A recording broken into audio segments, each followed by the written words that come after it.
অনেকে বলেছিল মারা গিয়েছে। আমাদের ছাত্র অধিকার পরিষদের সভাপতি নাজমুল এই জুলাই গণ অভ্যুত্থানে বলেছিল মারা গিয়েছে, আল্লাহ তাকে বাঁচিয়ে রেখেছেন। এই জুলাই গণ অভ্যুত্থান 28 অক্টোবর আমাদের শ্রমিক নেতা রুবেল জীবন চোখ হারিয়েছেন, আব্দুর রহমান ভাই গুলিবিদ্ধ হয়েছেন, 11 জন এই গণ অভ্যুত্থানে শহীদ হয়েছেন।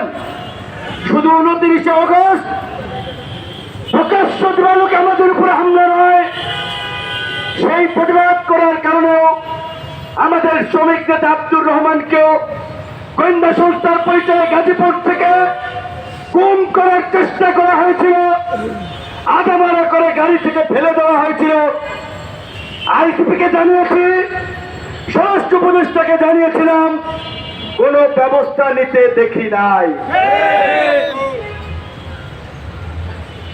তাই আমাদেরকে আজকে অত্যন্ত উদ্বেগ উৎকণ্ঠার সাথে বলতে হচ্ছে, আমাদের সাথে যা কিছু ঘটছে, আমাদের উপরে যা হচ্ছে, এইগুলো সরকারের মধ্য থেকে ইন্ধন দেওয়া হচ্ছে।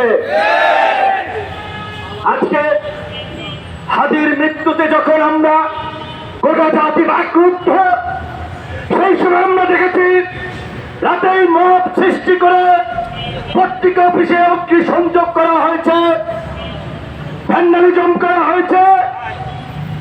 সিনিয়র সাংবাদিক নুরুল কবিরের মতো ব্যক্তিত্ব শেখ হাসিনাও যার গায়ে হাত দেওয়ার দুঃসাহস দেখায় নাই। এই দুর্বৃত্তরা নুরুল কবিরকে হেনস্থা করেছে, আপনারা দেখেছেন। কেন করেছে? আমাদের সেক্রেটারি বলেছেন, হাদির বক্তব্য ইউটিউবে আছে, ফেসবুকে আছে, আপনারা খুঁজে দেখেন। হাদি বলেছিল প্রত্যেকটা পত্রিকার একটা আইডিওলজি, একটা দৃষ্টিভঙ্গি আছে। সেটা যদি আন্তর্জাতিক ভাবে পত্রিকাগুলোর কথা চিন্তা করেন, বিবিসি, সিএনএন, এনবিসি, এই সমস্ত গণমাধ্যমের একটা লাইন আছে।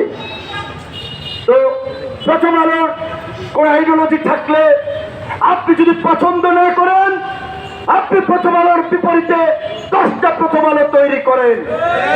কিন্তু গণ অভ্যুত্থান পরবর্তী বাংলাদেশে এইভাবে পত্র পত্রিকা, অফিস অগ্নি সংযোগ, সাংবাদিকদেরকে পুড়িয়ে মারার জন্য আগুন, বহির্বিশ্বে বাংলাদেশ সম্পর্কে নেতিবাচক প্রচারণা, বাংলাদেশকে একটি ভঙ্গুর রাষ্ট্র হিসেবে তুলে ধরা, এর পেছনে একটা গভীর ষড়যন্ত্র আছে।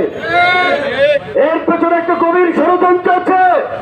দেশে আরেকটা অলিয়েভেন তৈরি করে এই বিপ্লবীদেরকে বাকিটুকু শেষ করতে চায়।